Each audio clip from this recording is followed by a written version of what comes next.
Hello aspirants, a very warm welcome on the YouTube channel of Analyst IAS. So we have completed our bridge series of geography, then history and then environment and ecology. Hope you understood something that UPSC किस pattern में questions पूछता है. Now from today onwards we'll starting with Polity MCQs from 2015 and we'll cover it up to 2022. And in this phase if you study them daily you'll get to know कि किस part से maximum UPSC answers पूछता है और questions पूछता है. So let's start. Question first says that there is a parliamentary system of government in India because the Lok Sabha is directly elected by the people. Now, Parliament can amend the constitution, Rajya Sabha cannot be dissolved, Council of Ministers is responsible to the Lok Sabha. Pause the video, try to answer. So, correct answer to this is D, क्योंकि Council of Minister जो है वो लोक सभा के लिए responsible होता है. Option A points to a democratic system. It does not necessarily mean a parliamentary democracy. Example, in USA the Congress is also elected but it is the presidential economy. Option D is correct. Collectively responsibility, so of the Council of Ministers, which lies in the Article 75, it lies at the heart of the parliamentary democracy. Question second, that consider the following statements regarding the DPSP's directive principles of the state policy. The principles spell out the socio-economic democracy in a country. The provisions contained in these principles are not enforceable by the court. Which of the statements given above is correct? Pause the video, try to answer. Now let's see the answer. So your correct answer to this is C, which is both of the statements are correct because these are not enforceable by court. These are certain directions to the state for the welfare of the people. So socio-economic democracy is spelled out because it provides for the idea of a welfare state. For example, if you consider Article 39B or C, which provide of minimize inequalities, income and wealth, ensuring that the wealth is not concentrated in the hands of the few people, while other article provide for the health of the children, rights of the work and all. And moreover, this is not enforceable by courts. Only fundamental rights can be ensured through the rights under Article 32. Question 3 says the idea of the welfare state in the Indian Constitution is enshrined in preamble, DPSP's fundamental rights, 7th schedule. Pause the video, try to answer. Now let's see the answer. So welfare state, if you have read polity, then it's in the directive principles of state policy. This is about it. If you want, you can pause the video, read more about it from here. Question 4 says that consider the following statements. The Rajya Sabha has no power to either reject or amend a money bill. Rajya Sabha cannot vote on demand for grants. The Rajya Sabha cannot discuss the annual financial statement. Pause the video, try to answer. Now let's see the answer. So your correct answer to this is B, 1 and 2. Only Lok Sabha can vote on demand of grants. So it cannot. Yes, this statement is correct. And moreover, it cannot reject or amend a money bill. It lies in the jurisdiction of the Lok Sabha, but it can discuss. Here it is written discuss. It can discuss, but it cannot do anything in it. So your correct answer to this is every year budget or the annual financial statement is discussed by the Rajya Sabha. So you got your answer is B. Question 5, the fundamental objective of the Panchayati Raj system is to ensure which among the following? People's participation in the development, political accountability, democratic decentralization, financial mobilization. Select the correct answer using the codes given below. Pause the video, try to answer. Now let's see the answer. So your correct answer to this is C.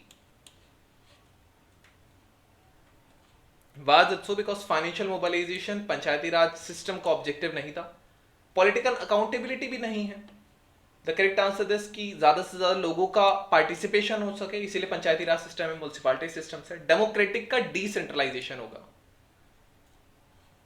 Question 6, when a bill is referred to a joint sitting of both the houses of the parliament, has to be passed by a simple majority of the member present and voting, 3/4 majority of the member present and voting, 2/3 of the majority of the house, absolute majority of the house. Pause the video, try to answer. Now let's see the answer. So your correct answer to this is A, which is it to be passed by a simple majority. Such a sitting is summoned by the president to settle a deadlock between two of the houses. अगर दोनों houses के बीच में deadlock है तब president summon कर सकते हैं एक joint sitting को. The bill is passed by a simple majority of the number of the member present and voting, and speaker can sit in this. Question 7.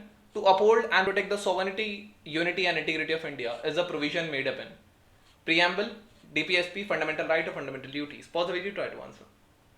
Now let's see the answer. So if you have read, it is in fundamental duties, which is in the article 4A of 51A recommended by the Swaran Singh committee. It is mentioned in the fundamental duties. 11 fundamental duties are there. Question 8. Consider the following statements. The executive power of the Union of India is vested in the Prime Minister. The Prime Minister is ex officio chairman of the Civil Services Board. Which of the statement given above is correct? Pause the video, try to answer. Now let's see the answer. So your correct answer to this is D, which is neither one, neither two is correct. Executive power of the Union is vested with the President, not the Prime Minister. Legislative power is vested with the Prime Minister. And Cabinet Secretary is the ex officio head of the Civil Services Board, and he is an IAS officer and head of all civil services under the rules of business of Government of India. So correct answer is D. Question 9. Consider the following statements. The Legislative Council of a state in India can be larger in size than half of the Legislative Assembly of the particular state. The governor of a state nominates the chairman of Legislative Council of that particular state. Which of the statement given above is correct? Pause the video, try to answer. Now let's see the answer. So your correct answer to this is D, which is neither one nor two. Both are incorrect. The maximum strength of council is fixed to 1/3 of the total strength of assembly, and minimum strength is fixed at 40. So your first stage says that it can be larger in size more than half, so you can eliminate it, it's wrong. Second statement says the chairman of Legislative Council is elected by the council itself from among the members. He does not nominate. So your correct answer is D. Both are incorrect. Question 10 says the provisions in the 5th and 6th schedule in the Constitution of India are made in order to protect the interests of scheduled tribes, determine the boundaries between the state, determine the power, authorities, responsibility of the panchayats, protect the interest of all the border states. Pause the video, try to answer. Now let's see the answer. So among the 10 schedules, Schedule 5 deals with the administration in the areas of the scheduled tribes and scheduled caste. Schedule 6 deals with the administration of the people in the northeast. So if you know about it, your correct answer is A, to protect the interests of the scheduled tribes. This is more about it. If you want, you can read it from here. Question 11. Which of the following is the custodian of the Indian Constitution? President, Prime Minister, Lok Sabha, Supreme Court of India. Pause the video, try to answer. Now let's see the answer. So your correct answer to this is D. Some people also think, some coaching centers thought of President of India, but he is not the custodian. Supreme Court judges take the oath to uphold the Constitution and the laws. Hence, it is the guardian of the Constitution of India. The two terminologies, custodian and guardian, are different, and the nuisance should be understood. Supreme Court is not in charge of the Constitution of India. Only the highest office holder of India is eligible to keep the Constitution in his custody. But your answer to this is D. Question 12. With reference to the Union government, consider the following statements. The Department of Revenue is responsible for preparation of the Union budget, which is presented in the Parliament. No amount can be withdrawn from Consolidated Fund of India without the authorization of the Parliament. All disbursements made from public account also need the authorization from Parliament of India. Which of the following statements given above is correct? Pause the video, try to think about it. Now let's see the answer. So your correct answer to this is C, which is second one is only correct, because the Constitution established three types of fund. Consolidated Fund of India है, then public account है, then contingency fund है. ये extra expenses के लिए होता है. Prior authorization is required for withdrawing from Consolidated Fund of India. The Contingency Fund of India withdrawal can be authorized by the Parliament afterwards. भी इसको लिया जा सकता है. फॉर पब्लिक अकाउंट ऐसा कोई ऑथराइजेशन नहीं चाहिए. अगर नया बजट बना रहे पब्लिक अकाउंट में तब ऑथराइजेशन चाहिए होता है. बार बार के लिए पब्लिक अकाउंट को नहीं चाहिए होता है. And accessing the revenue from different central taxes is primary function of the Department of Revenue and Expenditure. Estimates for the current and next year various expenditure heads are assessed by the Department of Expenditure. So this is the function of revenue. ये revenue collect करने के लिए, expenditure उसका expenditure का estimate देने के लिए. The Department of Expenditure also accesses the resources in the public sector undertakings, which are the public sector units. Budget division जो है वो part Department of Economic Affairs का है. So the correct answer to this is C. This one is also incorrect. Both are incorrect. Correct answer is second. Last question for this session. India is a member of which of the following?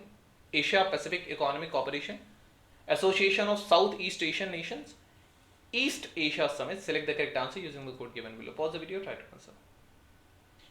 Now let's see the answer. So your correct answer to this is India is a member of the East Asia Summit. It is not a member of Asia 6, not. So East Asia Summit का member है. Your correct answer is B. So this was all about today's session and video. Thank you. Have a nice day and stay tuned with Analyst IAS for